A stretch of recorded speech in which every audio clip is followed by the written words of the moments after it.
মই নথকাৰ অনুভৱ হ'বনে তোমাৰ? এই বিশেষ গীতটো ইমান চৰ্চিত হৈ আছে নহয়নে? কিমান আমি শোকাকুল হৈ পৰিলোঁ, এতিয়ালৈকে মনক হয়তো বুজাব পৰা নাই। মোৰ দৰে হয়তো কিমানৰ এনেকুৱা হৈছে ক'ব নোৱাৰোঁ। মই নিজে অনুভৱ কৰিছোঁ, কিমান কষ্ট অনুভৱ কৰিছোঁ নহয়নে? বিশেষ সেই গীতটোৱেতো আৰু আমনি কৰিছে নহয়নে? হয়, মই দাদাক লগ পাইছিলোঁ 2004 চনৰ 24 নৱেম্বৰত সোমনাথ দা আৰু ৰুবুল দা থ্ৰুৱেদি। আৰু তেতিয়া মই পিতৃ হেৰুৱাৰ পিছত মই ভাগি পৰিছিলোঁ আৰু মই তেতিয়াৰ পৰাই গীত লিখোঁ। আৰু মোক গীতটি গোৱাৰ পিছত তেতিয়া মই দাদাৰ ওচৰত কৈছিলোঁ, দাদা মই নিৰুপায়, মই নিথৰুৱা, মই অনাথ, মই কেনেকৈ জীয়াই থাকিম? দাদাই মোক কৈছে কি হ'ল তোৰ? তেতিয়া দাদাই গেংষ্টাৰ বনাই আহিছিলে, চুলি তুলি কাটি টকলা হৈ আহিছিলে। আৰু গৰিমা বৌহঁতৰ ঘৰৰ পৰা আহিছিলে, বেঙেনাখোৱাত গৰিমা বৌৰ ঘৰ, তাৰ পৰা আহিছিলে গোলাঘাটৰ কথা, গোলাঘাটৰ ষ্টুডিঅ' তাত।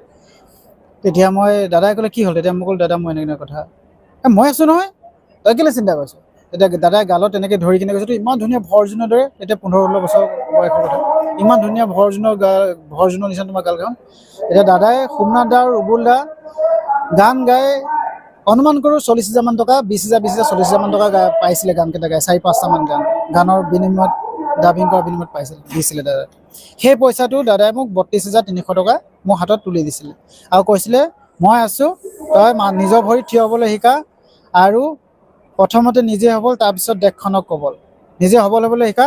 মই ক'লো দাদা আপোনাক মই আকৌ ক'ত পাম?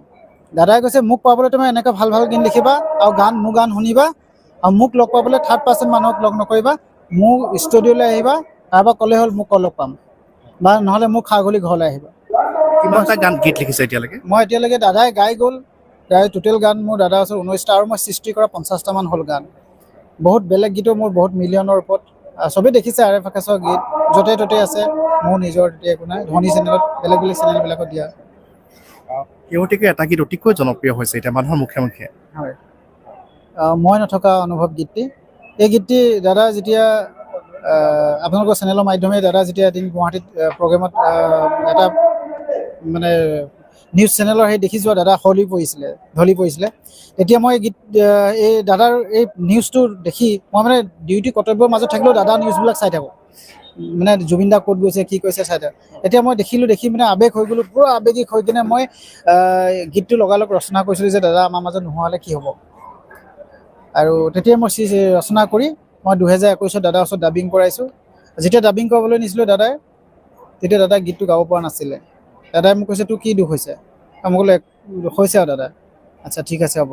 দাদাই গানটো গাবলৈ গ'ল, 2 লাইনমান গালে, তেতিয়া গম পালে যে গানটো তাৰ নহয়, কনচেপ্ট তাৰ নহয়, মোৰ হয়। দাদাই ফিল কৰিলে, তেতিয়া দাদাই কান্দি সেইদিনাখন গানটো গোৱা নহয়। দাদাই দুদিনমানৰ পিছত গানটো গালে, 21 তাৰিখে গালে, ৰাতি মোলৈ ফোন কৰি ক'লে তই মোক বহুত কন্দুৱাই দিলি অ'। আৰু বোলে মই বাবলুক দি গৈছোঁ, চিগমিকৰ পৰা ফোন কৰিছিলে, বাবলুক দি গৈছোঁ গানটো লৈ ল'বি।